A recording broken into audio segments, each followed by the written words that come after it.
हिमाचल प्रदेश विधानसभा के बजट सत्र के दूसरे चरण की शुरुआत 18 मार्च से होने जा रही है, लेकिन उससे पहले ही सियासी पारा चढ़ गया है। नेता प्रतिपक्ष जयराम ठाकुर ने सरकार पर तीखा हमला बोलते हुए कहा है कि यह बजट सत्र सरकार के लिए आसान नहीं रहने वाला। उन्होंने साफ कहा कि विपक्ष सदन में हर मुद्दे पर सरकार को घेरने के लिए तैयार है और सत्ता पक्ष को हर सवाल का जवाब देना होगा। शिमला में मीडिया से बातचीत के दौरान जयराम ठाकुर ने कहा कि प्रदेश में कानून व्यवस्था, बिगड़ती आर्थिक स्थिति और ठप पड़े विकास कार्य जैसे कई गंभीर मुद्दे हैं, जिन पर विपक्ष ने नोटिस दिए हैं। उन्होंने आरोप लगाया कि सरकार के पास इन सवालों के जवाब नहीं है और वह लगातार सदन को गुमराह कर रही है। उन्होंने कहा कि पहली बार परंपराओं के खिलाफ राज्यपाल के अभिभाषण पर चर्चा को लंबित रखा गया है, जो सरकार की कार्यशैली पर सवाल खड़े करता है।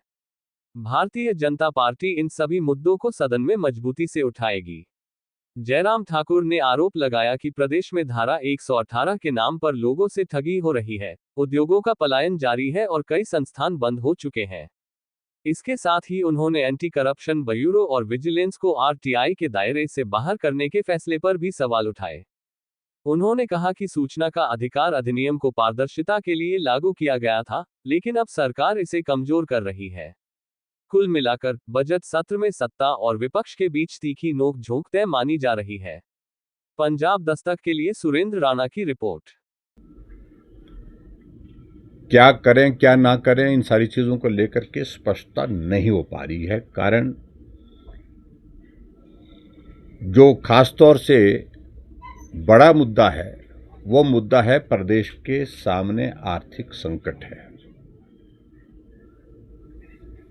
पिछली बार जो बजट था वो 58,000 करोड़ रुपीस का था और रेवेन्यू डेफिसिट ग्रांट की कमी के कारण अब की बार बजट किस प्रकार का प्रस्तुत किया जाए, कितने का बजट प्रस्तुत किया जाए, इन सारी चीज़ों को लेकर के अपने आप प्रश्न चिन्ह है। लेकिन मैं उन सारी चीज़ों को लेकर के यही कहूँगा, वो अभी बाद में आएंगी बातें। अभी जो सेकंड फेज का हमारा बजट सत्र शुरू हो रहा कल से, भारतीय जनता पार्टी ने बहुत सारे नोटिस दे रखे हैं जिन पर हम चर्चा चाहेंगे। चाहे वो कानून व्यवस्था की बात है, चाहे वो भ्रष्टाचार की बात है, चाहे वो प्रदेश की आर्थिक स्थिति की बात है, चाहे वो हिमाचल प्रदेश में विकास कार्य पर पूर्ण विराम लगा है उसकी बात है, और चाहे हिमाचल प्रदेश में जो वर्तमान सरकार का 3.5 साल का कार्यकाल बीतने के बाद चौथा जो बजट आ रहा है, इसके बाद एक ही बजट रहेगा सरकार के पास। उन तमाम इश्यूज को लेकर के हम चर्चा करेंगे और मैं उम्मीद करता हूं कि जो मुद्दे हैं उन मुद्दों पर चर्चा करने के लिए विधानसभा अध्यक्ष महोदय हमको अवसर भी प्रदान करेंगे और उसके साथ साथ में सरकार उस पर ठीक जानकारी देगी। लेकिन पहली बात, सबसे जो महत्वपूर्ण है, वो चिंता का विषय हमारे सामने है, वो है मुख्यमंत्री के प्रति और सरकार के प्रति एक अविश्वास का एक माहौल खड़ा हो गया है।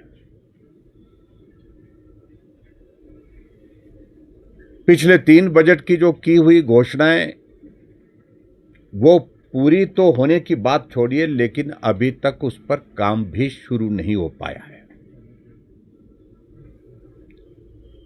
सदन के अंदर झूठ बोलना ये उनकी एक आदत बन गई है और निश्चित रूप से जिस प्रकार से मुख्यमंत्री का बार बार झूठ बोलना,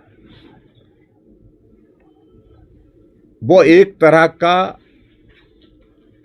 सदन की मर्यादा का भी विषय है, प्रिविलेज का भी विषय है।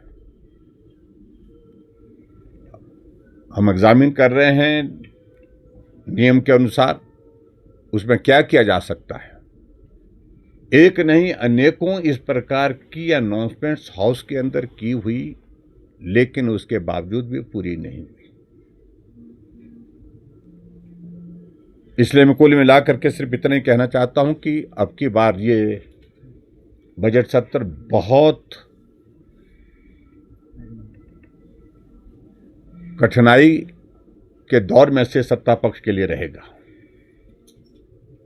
क्योंकि हर बात का जवाब जो पूछा जाएगा जवाब देने की परिस्थिति नहीं बन पा रही है उनकी।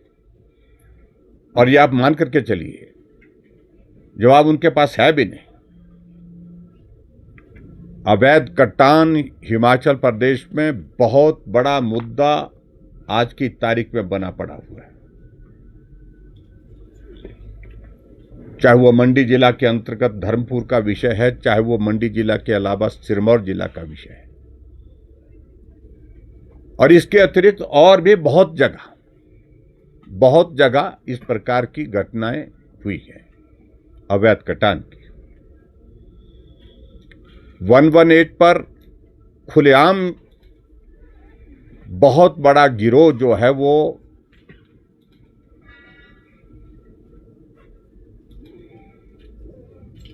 लोगों को गुमराह करके पैसे ले रहा है, वो भी एक बहुत बड़ा विषय है। भ्रष्टाचार की अगर मैं बात कहूं,